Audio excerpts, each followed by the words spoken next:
off. And silent. And Live in now. 3, 2, 1. Live! Awesome! Hello everybody, we're here on Let's Talk About Ice show, live on Facebook, live from the Gold Coast. So I'm back home, thank goodness. Not thank goodness, it was a great trip, guys. We did a lot of things around Australia, but it's good to be home again and hopefully reuniting with the team here on the Gold Coast on Monday. So we're on the couch tonight, and before we go any further, I want you to share this video. I want you to share this on your Facebook page with your friends, because we're talking about a very serious issue. We're talking about ice on the couch tonight. You don't know whose life you're going to touch or who actually needs to hear this message tonight. And you know, there's a lot of people that don't talk about this problem, but they actually need some help. So by sharing this video, you may be able to help somebody that's in addiction or a family member that's struggling and not knowing what to do, and they'll be able to outreach to us through this show. So I urge you right now to share this post, this live video that we're doing, and it is an interactive show. So say hello if you're out there. Lots of love to the Melbourne team. Thank you so much for an amazing job. We just came back from Melbourne, guys, and there was the gala ball there, which was an incredible night of awareness, mainly, and we met some amazing people. Thank you to everybody who participated in that event. There were so many donations and so much giving of your heart, time, skills and effort to bring it together. So I'm really truly grateful for that opportunity and for creating a platform that we can share the truth about ice and hopefully educate more kids in Victoria about the dangers of that drug. So that was a really amazing night, had lots of fun, got to do a little bit of singing and stuff. And before that we came from Adelaide.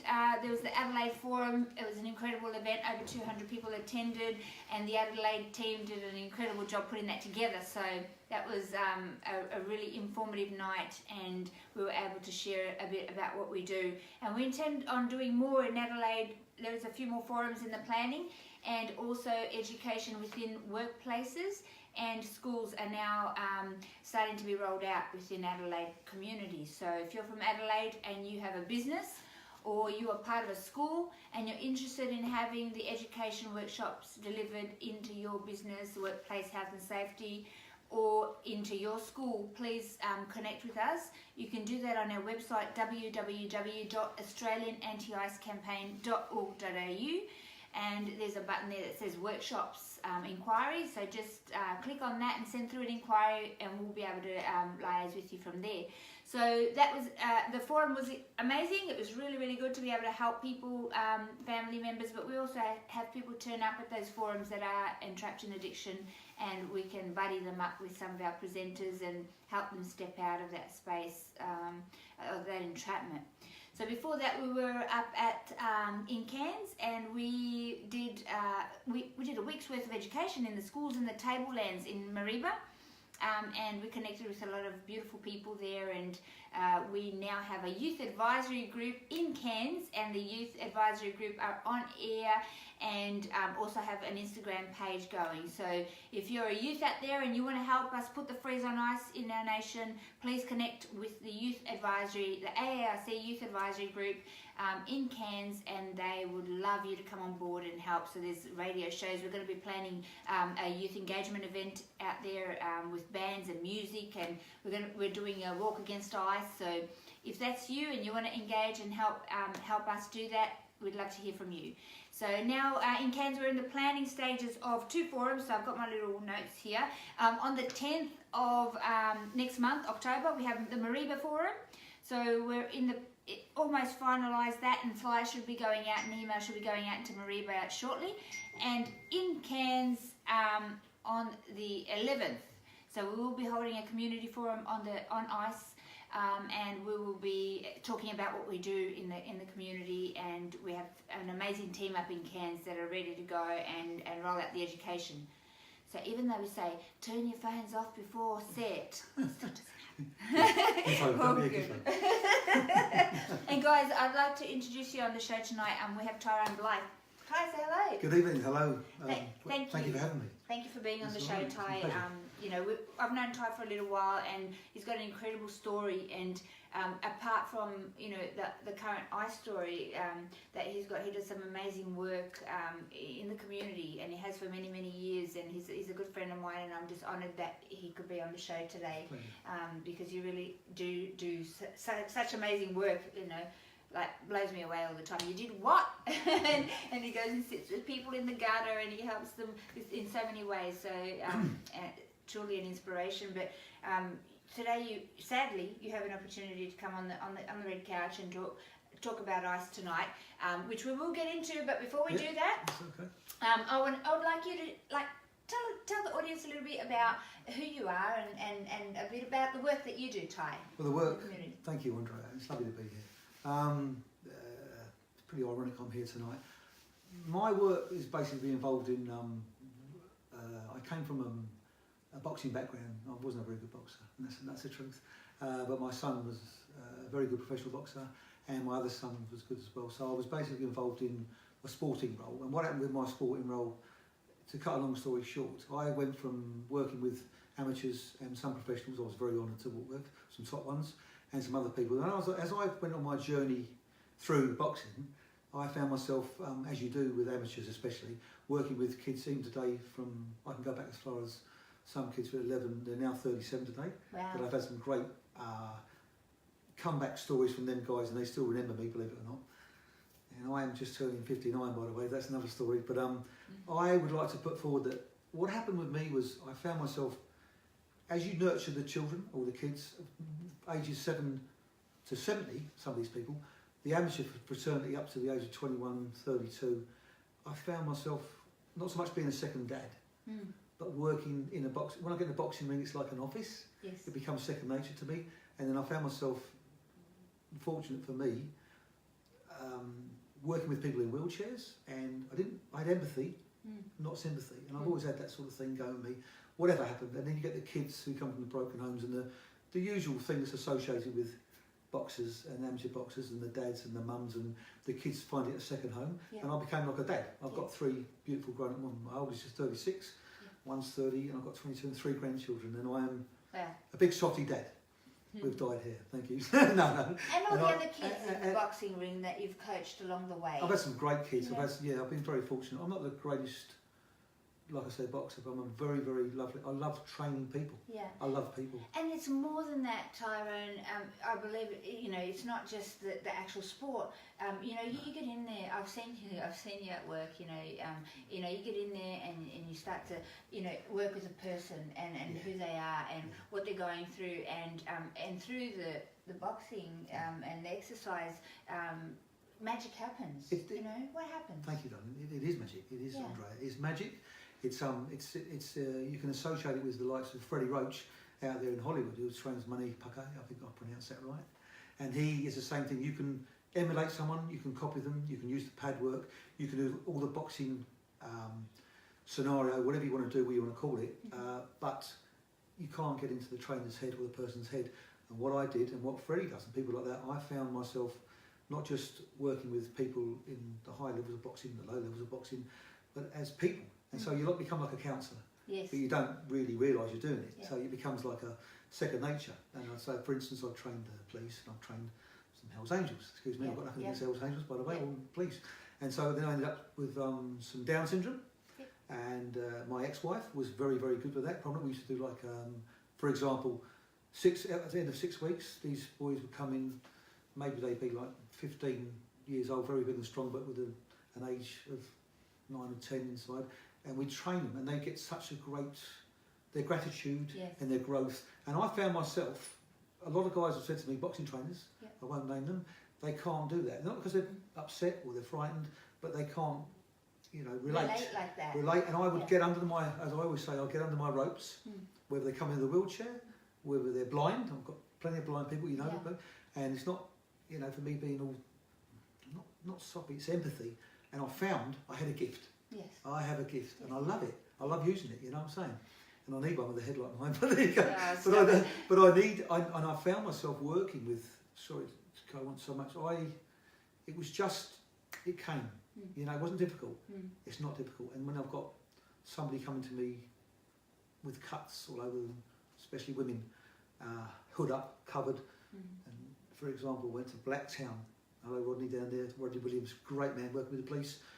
I actually worked with a couple of girls down there and they hated me for the first round, and by the fourth round we were dancing.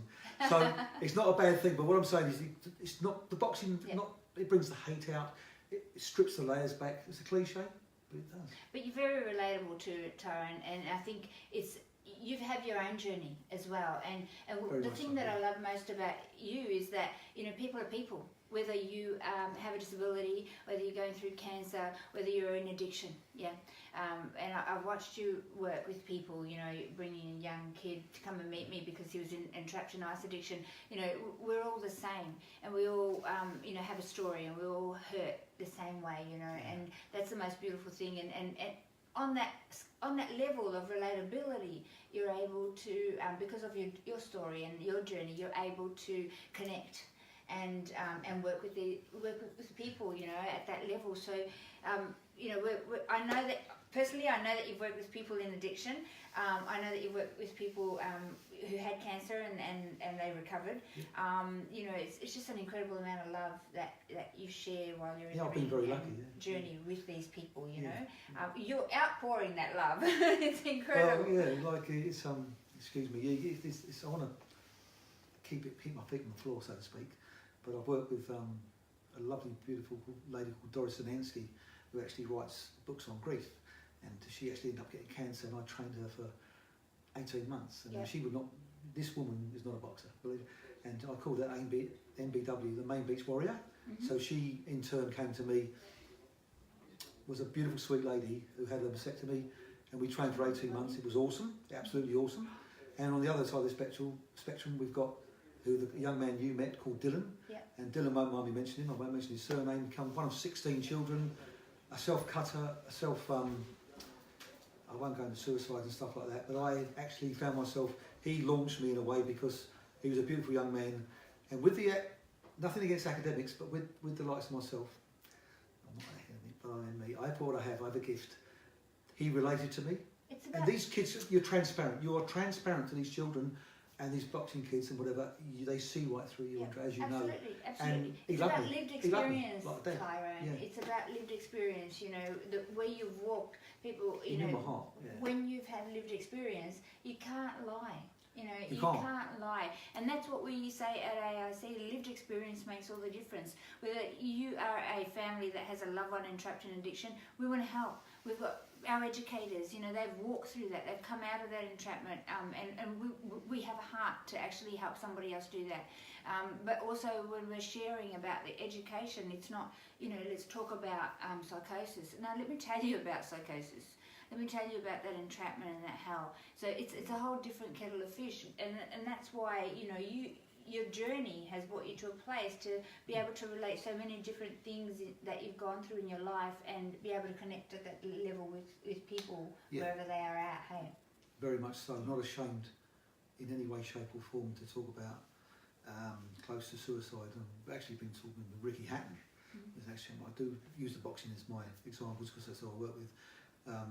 Outside this stuff, but also myself.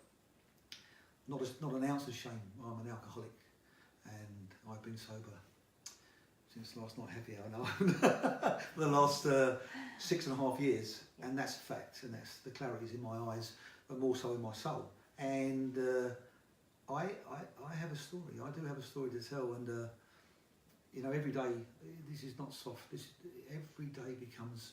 I realise that I've, if you like, been put here to help others, to move forward, especially to meeting yourself, and without any embarrassment. I was a little bit cynical, and I didn't understand the ice thing, and now it started to happen to certain people in my family, and it's taking grips with everybody. But also, I stayed primarily on the alcohol thing and worked with people in alcohol, and also the other side of it with the boxing. But I've diverted away. I've got an older son. I'm not going to mention names. My boy is 36. He's a beautiful, beautiful boy. I've got 3 beautiful grandkids. Now, my son cut his throat. Let me say this is not for the sake of the camera. He's cut his throat many years ago, and then came through, has been through rehab, has been through prison, has been through everywhere. He's a beautiful, beautiful beautiful kid. He gets that from his mum, don't get it from me.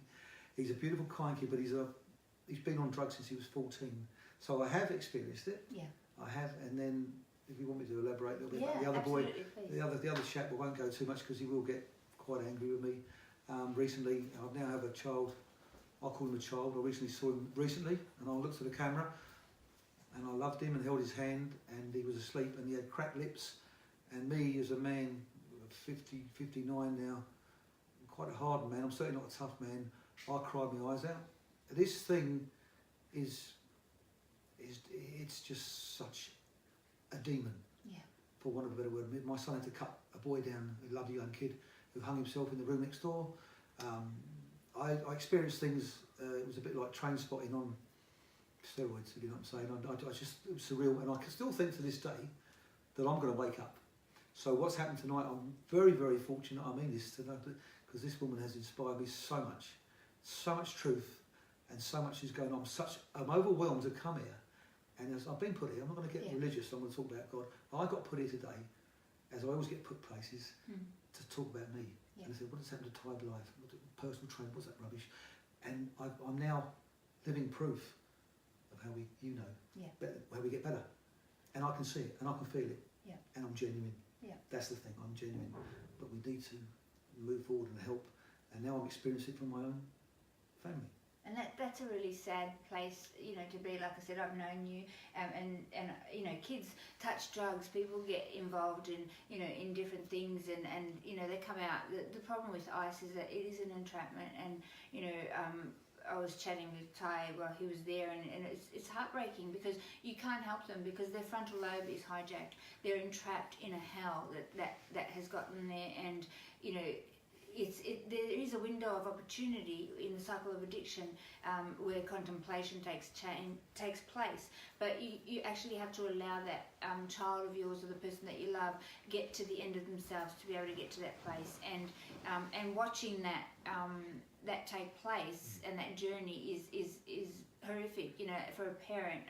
I mean, I was on the other side, so I remember being entrapped, and the world didn't exist at that time. So I'm able to, I guess, you know, talk to you, Ty, in the form of what was going on for me, and what the outside world, you know, meant to me or didn't mean to me, and how best you can probably get in to have a chat with him at the right time. So just, you know, gauging on what's going on around, and that's the difference, you know. Our lived experience presenters and families as well are trained. They've had lived experience. They've helped their child, their loved one, through addiction, and they're here to help you. So they have some tools, they have some training to be able to help you with boundaries, to be able to help say, okay, well, that's not okay, and that's not a parent's love, even though your heart feels like it is.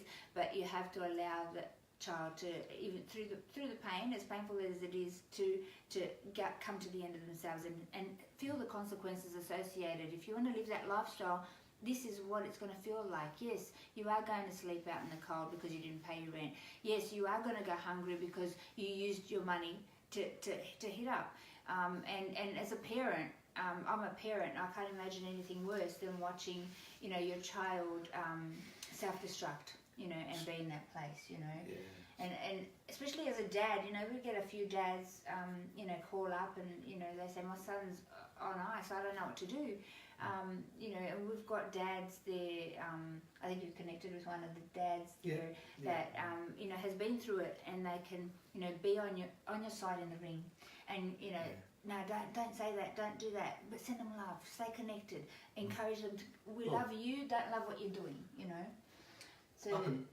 Yeah, up until a few weeks ago, you know yourself, I rang you, and I was very fortunate, and I mean very fortunate, prior to going to WA, I spoke to Andrea, because it's a new concept to me. I don't know much about the ice, and I didn't, like I said prior, I didn't really take it 100% serious. I took it serious, but not with, things have come on board to me now, things are becoming apparent and whatever. I was always involved with the alcohol. I never took drugs. I was lucky in that way, but I took a drug that was a drink, and that nearly killed me.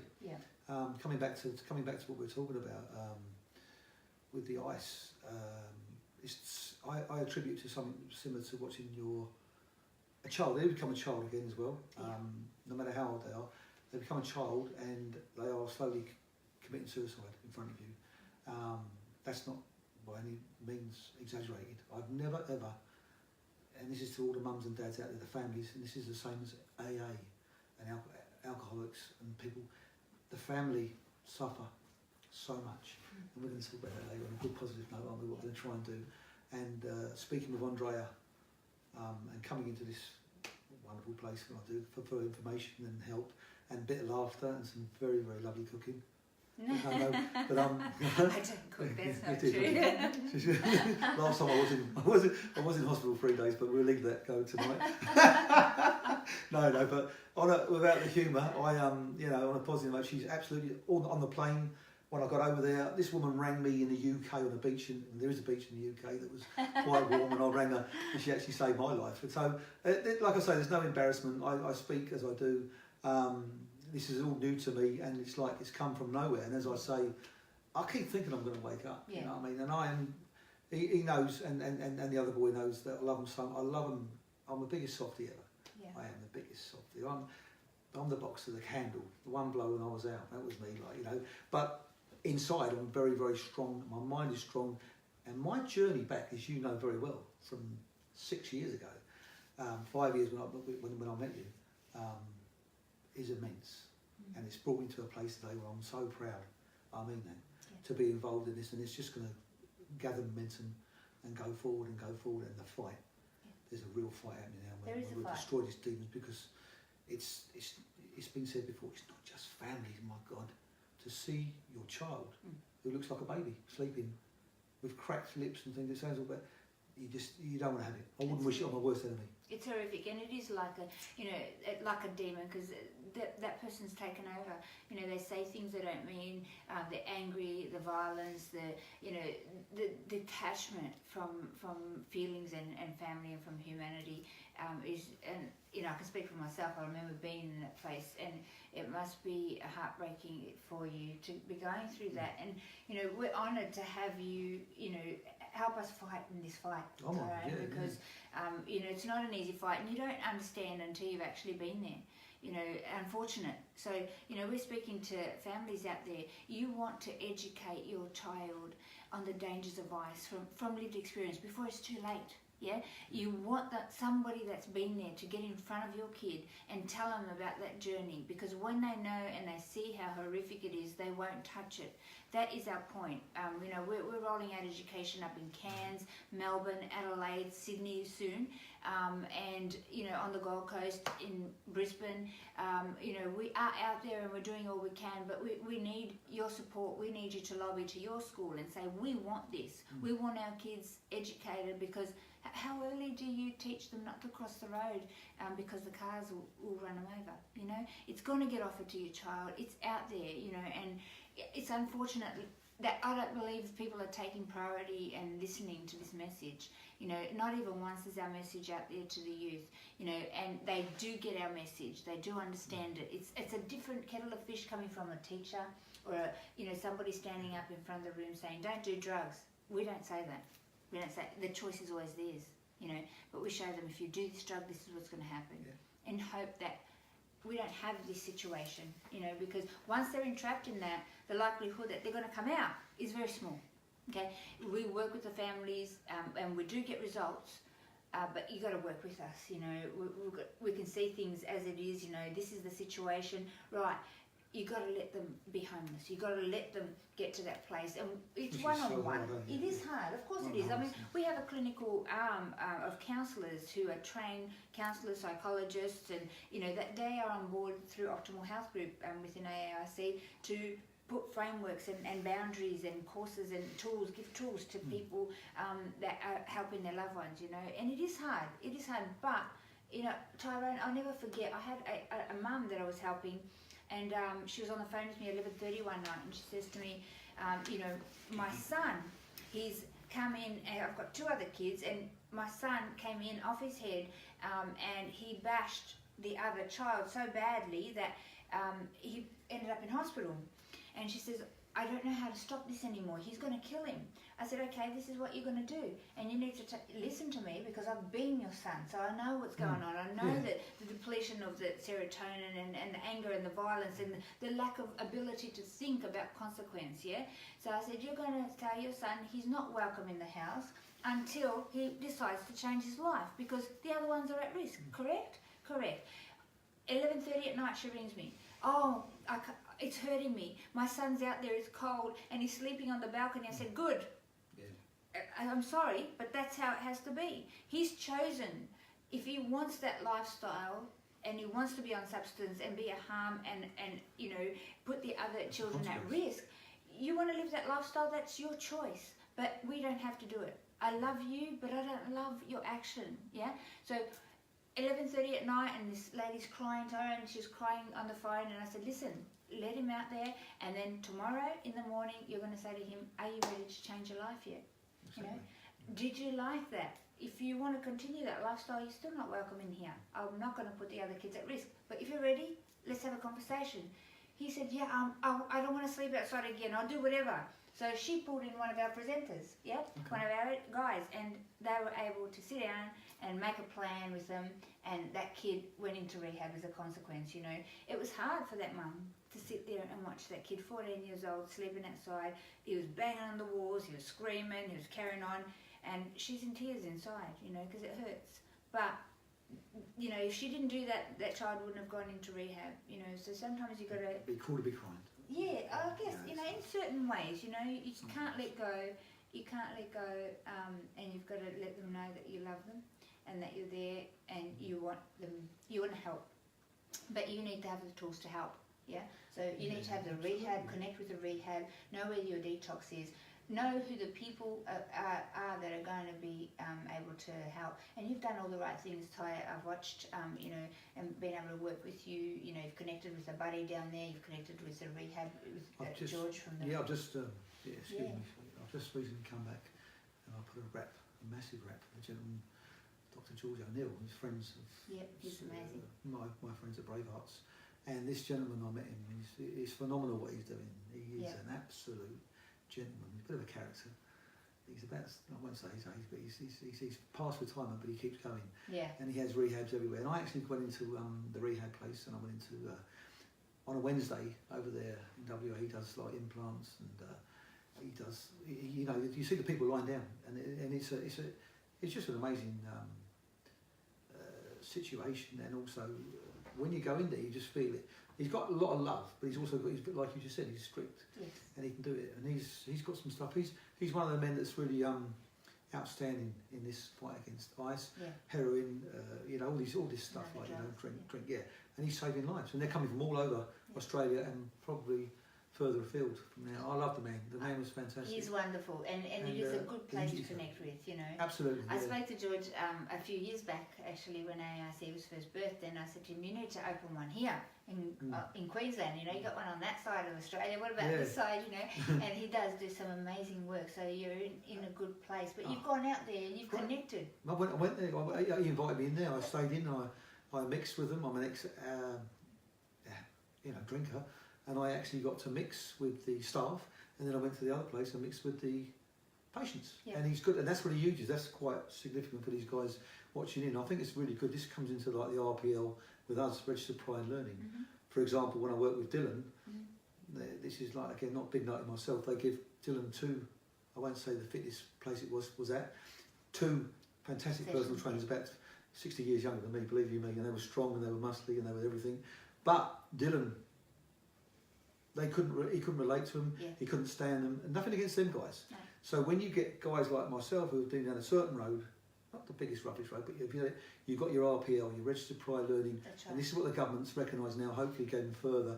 You do need sometimes, you don't have to be an alcoholic or a drug addict or being shot or killed or stabbed or whatever, but you do need to have been on some sort of road, which is where you and I have been, to understand, and also for them, especially the 16, 15, 14 margin, to even talk to you, to even give you a chance, because you're transparent, and that's where these, God bless them, these guys he walked out of the gym and said, I want Ty back, and I was lucky. Yeah. So, and from that, we would do one of the best, you know. He was Dylan's very clever as well, He was streetwise. blessed. He was a very astute young man. Yeah. He was no idiot. He was a beautiful kid. Yeah. And he made me happy all the time. And he's not the only one that you work with, Ty. I mean, I know that you work with many people in early stages of recovery.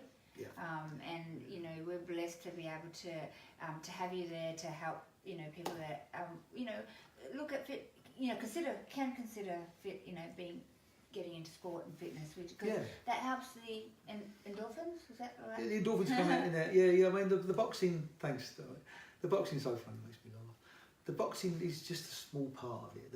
What I want to try and do, I've been trying to do like a House of Hope concept where I get people like a drop-in centre. Yep. When you come in, there's a boxing ring there, there's the pads.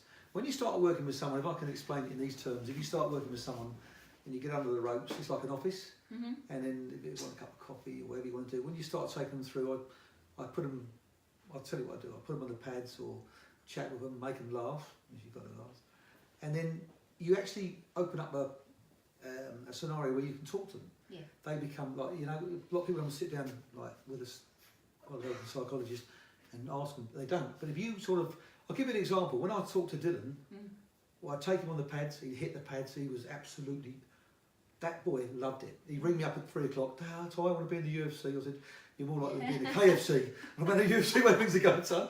And he'd I love you, Ty. I'm going to do it. But I loved him. Yeah. And what happened from there, I would get there and I'd finish training right out in Logan somewhere, and I'd use this as a tool, and I'd say, do you fancy a Red Bull, mate? Because he'd have a Red Bull. I know it's bad for you, but he was taking things that were very bad for you. So we walked down. By the time we got to get his Red Bull and his sweets, he'd come back and he told me half his life story again, and we talked, and he trusted me. He didn't have to look me in the eye. We just walked along. I could rob that car, Ty, and I could do this, Ty, and I'd drink his Red Bull. And by the time we got back, he didn't want me to go. We had like such a good rapport, and that's what you've got to do. You just can't go in and sit there. I've come from, you know, I'm an academic. I've got a fantastic education. Books are fantastic, and they have their place. Yes. But the likes of us, not on the street.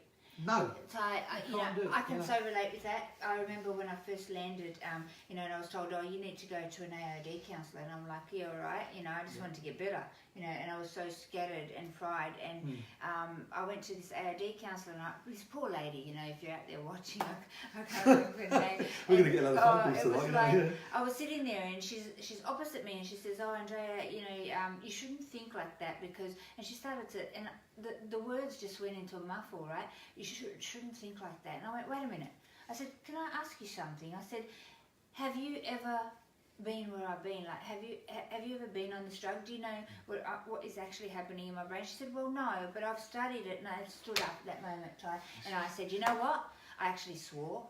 Not very nice words came out. How would you know what I'm going through? You know? And I walked out, and you know, Tyrone, if it wasn't for the amount of support and people in my life and that I was blessed with, at that moment I probably would have relapsed, because I felt like nobody understood what I was going through. You know, it was so messy that how could anybody help me, because they weren't inside me. But see, if I had met somebody that had been and could come in down there at that point of where I was, which is where you connect with people, because you through your heart you connect, you know where they're going through, you know, and that makes all the difference. It's not about being better or whatever, and it definitely doesn't come into like, and as you see with the ice, there's all walks of life, you know, from police to fire brigade, or just a guy who's selling insurance. It's cracking everyone, and excuse the pun. But it's you know, getting back to the sport and anything, in any way you want to excel with these kids, you know, sport, and they don't have to come in a punch, they don't have to come in box, they definitely don't spar. Yeah, no. I don't put a gum shield in, but they might want to hit the bag and say, hey, go and Ty, and I have, you know, I'm an evangelist to a degree. I've got to put a note for brave hearts here who have been beautiful to me. There's a lot of people out there. There's you know, I won't say there's I've got 2 ex-wives, but they've been fantastic. I've just come off of a marriage. I'll tell them now, it's 33 years, and that mother is phenomenal. She is suffering so much.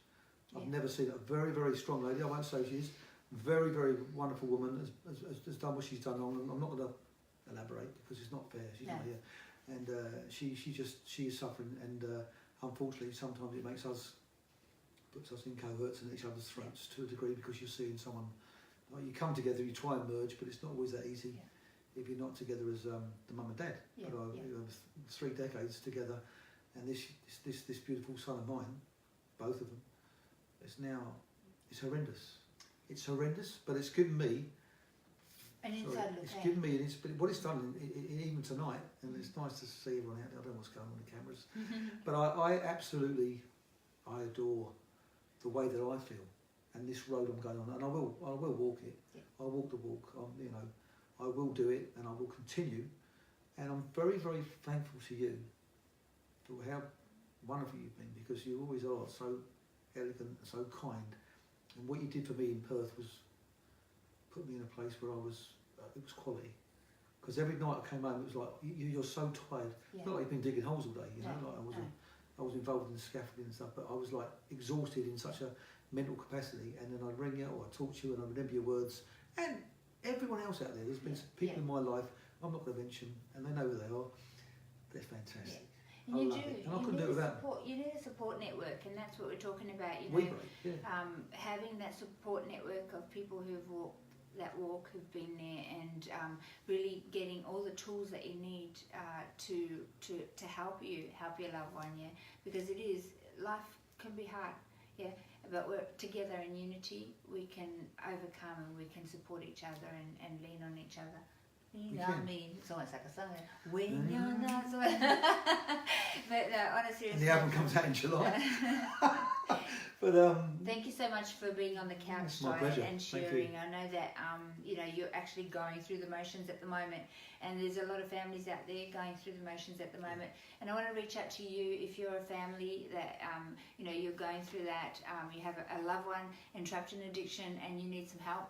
Our family support number is 0481 844 555, or you can contact us at head office 0756656063, and we'll connect you to your state office. So we have offices in Victoria, in Sydney, on the Gold Coast, Adelaide, Cairns, and we do have a couple of people down on the ground in WA. So if you are that person and you're needing some support, please get in touch with us, because that's our heart. That's what we want to do.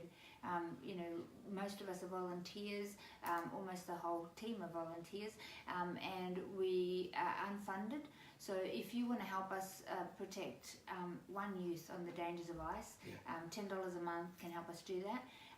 You know, that helps us protect one youth. If you want to protect two, $20 a month, and so forth. So how many kids do you want to protect against the dangers of ice?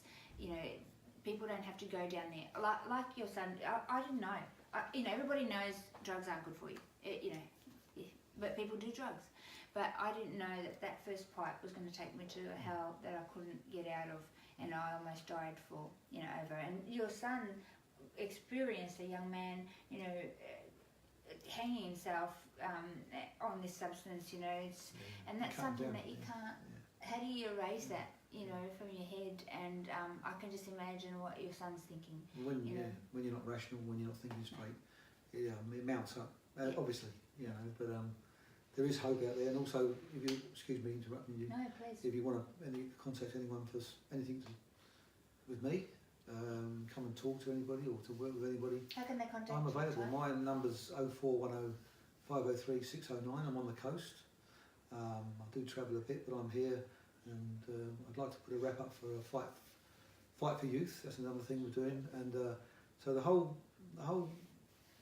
basis of this is like we're going everywhere with young babies, and we're covering everybody, and the sporting part comes into it, because it sort of it brings people in. I'd like you to look at maybe I'm going to say not Christians in sport. I've forgotten what I was going to say now. Excuse me, guys. But anyway, getting back to the issues at hand, the sporting start brings people in. Yeah. So whether you put God up there or you put drugs in it, whatever, they won't come in. If you put something there, present it for the kids, or someone come in and talk. It's a night, like I said about my mate Dylan. The boxing was fantastic, and that took me miles. Yeah. It took me miles with him, and he loved it. and it broke down barriers, and he trusted, and he'd had a conversation with this young kid who'd been in care since the age of 2. His dad was a heroin, and he's great. He can stand He's a up and great talk. guy. Great kid. Yeah, Loves I it. really loved him too. Yeah. You know, and these are vehicles, guys. Whether it's sport, whether it's music. You know, we're also with ARC developing a platform of workshops that people can engage in music, creating music, and then recording. Again, we're lacking funding for that. But you know, if you have music, I learnt the other day, music, you know, performing and you know, singing and being on stage and so forth, simulates the chemicals in the brain. It simulates it simulates what methamphetamine does. And so I was like, wow, we're on the right track then, hey? Because I remember I got that, you know, with my buddy Mark, who said, no, you're going to sing. I didn't want to sing. I didn't feel anything. But I did. And then, you know, was able to produce an EP now that we raise funds for this cause. So if you like music, there's an EP on our website that you can purchase, $15, and that all the proceeds go towards helping us educate youth on the dangers of ice. But more importantly, that was my journey, yeah? So we're getting people who want to produce music, or, you know, and rap and poetry and about their journey, and they're able to share what that was like for them, and we can, you know, produce something that they're proud of and that they've been able to achieve, and it gives them a platform to be able to do more. And so whether it's sport or through music, you know, we're looking at avenues and collating with other organisations like the Youth Fight for Youth. Fight for Youth down there in Currumbin. Looking forward to connecting with them. A young lady called Leslie. I met her yesterday. Awesome. And getting back to that thing, there's a lot of Christians in sport and things like that. I won't bring religion into anything, but there's a lot. It's called Tough Talk. So that's TOUGH Talk, and that's very much an East London place over in London there. And the guys have been going for near on, I think, 17 years now. Wow. And they bring the youngsters in because they don't want to walk in the church or be saved or get off the drugs. So if you put something there, you invent something like I said, the boxing ring and the kids, then you scrape the layers away. You scrape the layers away, and you get their trust, you gain their stuff day after day after day after day. They come to that. Then eventually you might say, "I tell you what, mate, do you fancy this or do you fancy that?" And then they open up, and it becomes a drop-in centre that's really. They do the homework there. They do this there. They do that there, and they become A-type. You got to trust. You just know. Support. And I'm thinking now maybe I could do a bit of boxing. You singing in the background. So you've got Dublin Dolphins. It'd be better. You can just see it now. You know? But the House of Hope is something that you've been thinking about, talking about that for as a well. while. You're looking for an old building of some description. Yeah, doesn't have to be great. You know, and in Victoria, we're actually looking for a factory. If you're out there in Victoria and you want to help and you might have access to a factory, we're looking for a factory where we can have a drop-in centre, but also have our offices and have a coffee shop and a bit of a second-hand shop or an op shop happening there as well, which we're looking at branding and duplicating. So if you're somebody that wants to help in that arena, you might have a factory that's sitting there and you're thinking, hey, I've got the capacity to help for 6 to 12 months, and then we can talk about rent once we start to create some revenue. If you're that person, get in touch with us in our Victorian office, because we are looking at making ARC self-sustaining so that we can keep doing what we're doing and doing projects like the House of Hope, where we can put places together and you know, the youth can come in there and hang out and, you know, and connect and do some music or some boxing or you know, homework, whatever. Have a chat, you know, and it's all relevant. That's so good. And I think I really believe that this is you know, God has touched you and brought you here, Ty. You know, religion aside, I'm talking about you know, the supernatural love, you know, and for the people and humanity, and I believe that, you know, God's uniting His people for a time like this. And again, I'm not talking religion. I'm talking about the love of God inside, to bring people together and help each other, because we do need help. Yeah, the world's getting darker out there, and it's in the unity of love that we can actually achieve more. Love conquers all.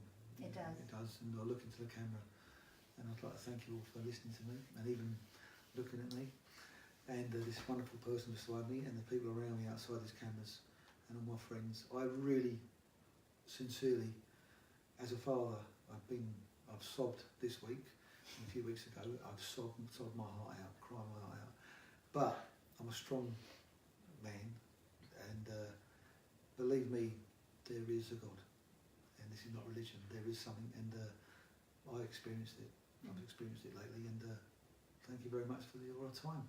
We're honoured to be, walking with you, Ty, in this life. Thank you. So there's a couple of special things coming up. I'm going to give a little plug, but we're not going to release it yet. We're going to be looking at maybe doing a fight night, something like that, in hope to raise awareness about the dangers of ice, but and to give honour to those parents that fight for their kids, through addiction. It is a massive fight. It's probably the biggest fight you're going to have in your life. But it is possible. I'm proof of it. There are many out there proof of it, and we're here to help.